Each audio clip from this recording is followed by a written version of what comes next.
Bismillahirrahmanirrahim. In our third lecture of immunological disorder, we discuss about the patient with HIV and AIDS. The HIV, human immunodeficiency virus. The human immunodeficiency virus, their life cycle is they are first attached with the human body, then uncoding, then the DNA synthesis, then integrating, then replicating, then cleavage और then budding. ये step आपको नज़र आ रहा है कि किस तरह हमारे पास HIV का वायरस जो हमारे बॉडी में दाखिल होता है और किस तरह सबसे पहले उसकी हमारे सेल के साथ हम अटैचमेंट होती है, फिर उसके साथ फ्यूजिंग होती है, फिर वहाँ से ट्रांसक्रिप्ट करते हैं, रिप्लेस करते हैं, इंटीग्रेशन, ट्रांसक्रिप्शन, ट्रांसलेशन होती है असेंबली, और फिर दोबारा से वो बडिंग कर लेते हैं.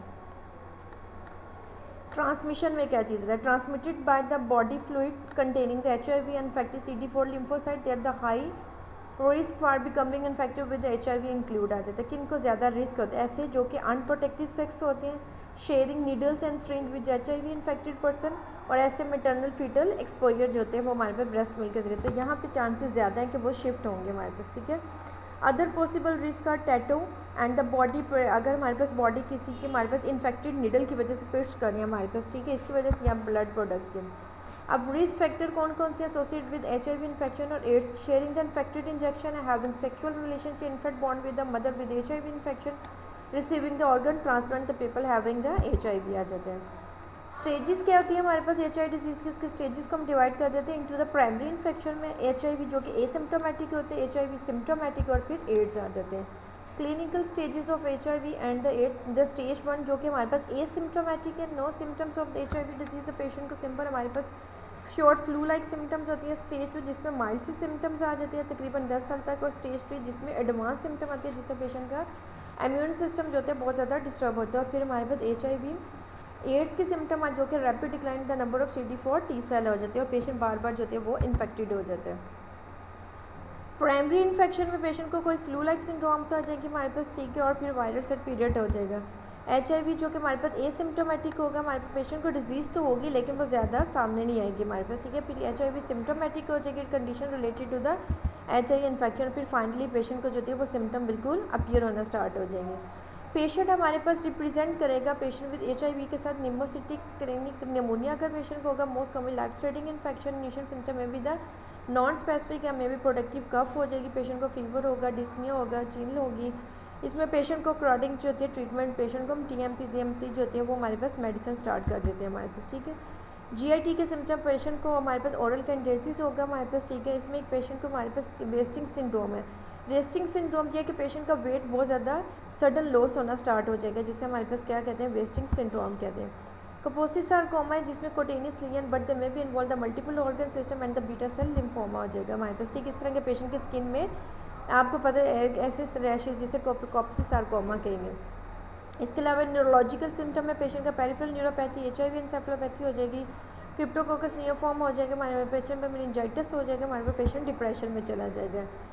अपॉर्चुनिस्टिक इन्फेक्शन पेशेंट को वायरल इन्फेक्शन भी हो जाएगा, साथ पेशेंट की बिल्कुल इम्यूनिटी डिस्टर्ब हो जाएगी हमारे पास, ठीक है. ज़रा भी कोई भी इन्फेक्शन होगा तो बहुत जल्दी इसको कैरी करेगा हमारे पास, ठीक है. फंगल इन्फेक्शन बहुत जल्दी हो जाएगा पेशेंट को. अच्छा, पेशेंट को अब इसको प्रिवेंट कैसे करना है? अगर पेशेंट को हो गया तो सेफर सेक्स प्रैक्टिस करनी है हमारे पास, ठीक है. शेयरिंग द ड्रग इंजेक्शन वगैरह को नहीं करना है, और जब ब्लड की ट्रांसफ्यूजन करनी है वो भी स्क्रीनिंग के साथ करनी है. हाइड्रीन चेक करना है पेशेंट को, जब ट्रीट करना है तो पर्सनल प्रोटेक्टिव इक्विपमेंट को यूज़ करना है हमारे पास, ठीक है. और पेशेंट की जो हमारे पास असेसमेंट करनी है कि पेशेंट के सारी IV ड्रग अब्यूज़ वगैरह सारे कहते हैं, न्यूट्रिशनल स्टेटस है, इम्यून स्टेटस, स्किन इंटेग्रिटी सारी जो होती है हेड टू पेशेंट का हम सर्वे करेंगे.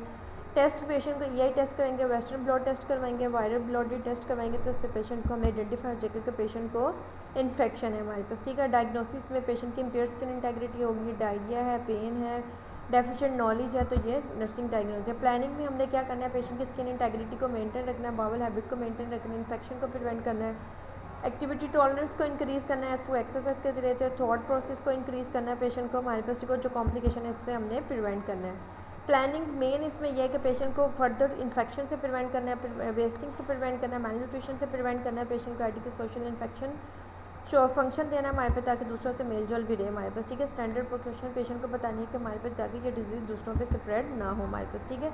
स्किन इंटेग्रिटी को मेंटेन रखने के लिए फ्रीक्वेंट रूटीन असेसमेंट स्किन की करनी है हमारे पास, ठीक है. पेशेंट को हमारे पास कोई मॉइस्चराइज़र लगाने के लिए देना है हमारे पास, ठीक है. पेशेंट को हमारे पास बैलेंस करना है हमारे पास इनकी एक्टिविटीज़ में और रेस्ट में पेशेंट को रिपोजिशन एटलीस्ट एवरी 2 आवर अगर पेशेंट बेड रिटर्न है हमारे पास, ठीक है, वर्ड स्क्रैचिंग के बारे में और फूड केयर के बारे में बताना है पेशेंट को। बाउल्स पैटर्न के बारे में तो पेशेंट को कहना है कि हमारे पास फ्रूट्स और रॉ मटेरियल ज़्यादा लें हमारे पास, ठीक है, जंक फूड का इस्तेमाल कम करें, फ्लूइड का इस्तेमाल ज़्यादा करें। एक्टिविटीज़ के बारे में पेशेंट को बताना, maintain the balance between activity and rest के बारे में, रिलैक्सेशन टेक्निक के बारे में बताना है पेशेंट को। थॉट, पेशेंट की न्यूरोलॉजिकल और मेंटल स्टेटस को चेक करना है, मेंटेन डेली रूटीन को चेक करना है हमारे पास, ठीक है, और पेशेंट की न्यूट्रिशन को मेंटेन करना है जिसमें पेशेंट का इंटेक करना, आउटपुट को मॉनिटर करना है, डाइटरी कंसल्ट करना है कि पेशेंट के ओरल हाइजीन का ख्याल रखना है, डिस्कम्फर्ट, डाइटरी सप्लीमेंट का ख्याल रखना है, और पेशेंट की आइसोलेशन है हमारे पास, ठीक है, ताकि इससे इन्फेक्शन दूसरों को न फैले तो हमारे पास आइसोलेशन का भी ख्याल करना है।